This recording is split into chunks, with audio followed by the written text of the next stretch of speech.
Tambayan sa baybayon. Galing sa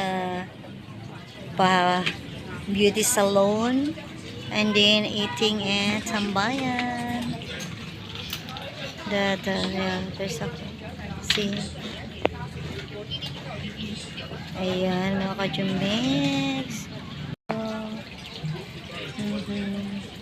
Wala pa yung order namin.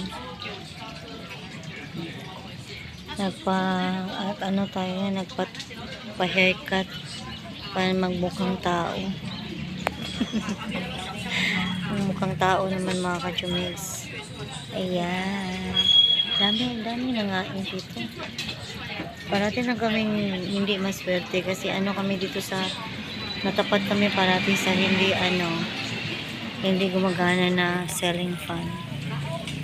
Ayan.